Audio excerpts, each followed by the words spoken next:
What's up, guys? It's your girl Shalina with Shalina Speaks, and today we are speaking about the Megan Thee Stallion versus Emilio Garcia. There's been allegations of workplace harassment, amongst other things. Again, I'm just gonna get into it. I have an article right here I want to share with you guys. It has a lot of the details of what was said in a court document draft. For what I understand, like if you guys go on X, formerly known as Twitter, there has been a ton of postings of clips of this draft that has not yet been submitted to the courts. It's just a draft. It's just a draft, people. So again, I want to reiterate, this is just a draft, and everything that I've gotten off the internet. It's been going around, especially on X. You guys can go ahead. There are several media outlets publicly talking about this matter. So let's just get into it. So Megan Thee Stallion finds herself at the center of yet another legal storm. Emilio Garcia, her former photographer, has come forward with serious allegations in a recent court document draft that paint a disturbing picture of his time working with the Grammy Award-winning star. The allegations: Megan Thee Stallion engaging in sexual activity with another woman in a moving vehicle, which he described as leaving him embarrassed, mortified, and offended. Megan Thee Stallion is being accused by Emilio Garcia, her former photographer, of harassment and creating a hostile work environment. Garcia alleges that during the trip, to Ibiza in June 2022, he was trapped in a moving vehicle with Megan Thee Stallion while she had sex with another woman. He claims the incident, among others, contributed to a work environment where he was subjected to fat shaming comments and he was even improperly compensated. Yikes. Garcia also states, after expressing his discomfort with payment structure, it was changed from a monthly salary to work for hire. A work for hire arrangement. And he eventually was let go in June 2023. It also is being alleged that Megan Thee Stallion was forcing herself to throw up her food. Well, I guess I should say vomit as a way to control her weight. Another fact that they didn't include in this article, I just want to backtrack, is the work for hire arrangement, where he went from salary to work for hire. He also was told that he could not work with other people. That's another thing that has recently been said, and it has been updated since this article has been written. But let's just get back into it.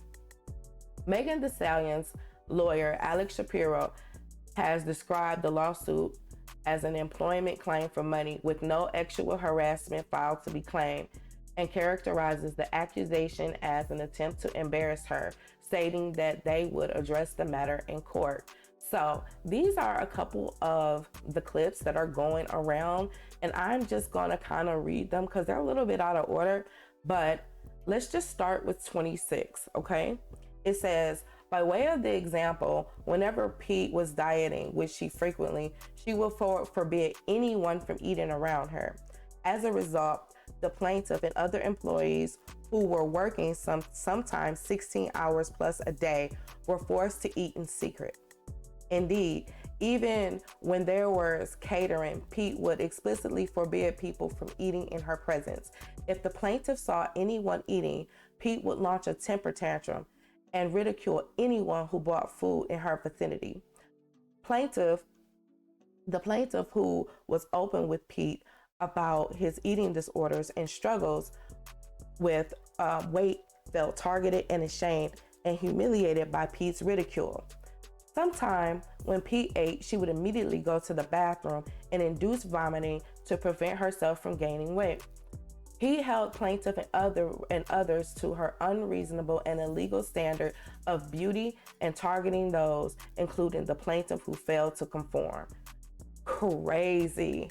I'm just gonna let that sink in for you guys for a second. 56. At first, Pete and best friends were dancing to the music and generally continued to party. Suddenly, Pete, who was upon information and belief intoxicated, began to put her hands around her best friend's faces, and I'm gonna say chest area and bottom area.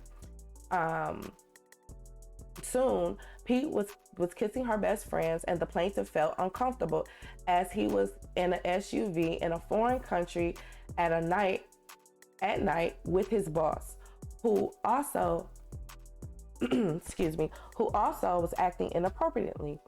Unlike the harassment that occurred in the New York strip club, the plaintiff was unable to remove himself from the situation that had begun to become distressful. He continued to escalate the actual acts in which she and her best friends were engaging in. Next, Pete got out of her seat and moved forward towards Jayla, who she was sitting across from. Pete removed Jayla's undergarments, exposing her vajayjay. I'm sorry, had to take a deep breath. Pete then proceeded to take her fingers and put them in places, otherwise known as fingering. This is very explicit. Obviously, this is 18 and up, y'all. Pete stimulated Jayla with her fingers. Wow, I'm sorry. I'm speechless. Let's get to 70. Last one, y'all. Last one. So in the nightclub, another employee, Alex, took over the duties of DJing. Apparently, Pete did not like the music that Alex was playing. Rather than to ask Alex to change the music, Pete approached Alex from behind, yanked Alex's hair, screaming, "Fucking change this shit." 10 minutes later, Pete's personal chef announced dinner was served. Everyone was seated at an outdoor table, including the plaintiff, Alex, Pete, and her best friends, and others. The chef prepared a vegan dish for Pete, who was dieting at the time. Everyone else was served grilled sea bass over kale salad. This is crazy.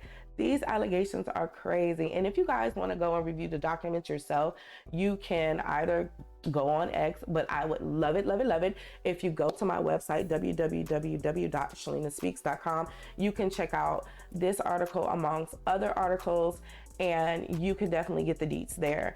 So let me know what you guys are feeling about this down in the comments. Obviously, there's going to be some legal ramifications from this, and there's going to be some image ramifications from this, because even though this has not been filed and this is not an official document, this is damaging to Megan's brand.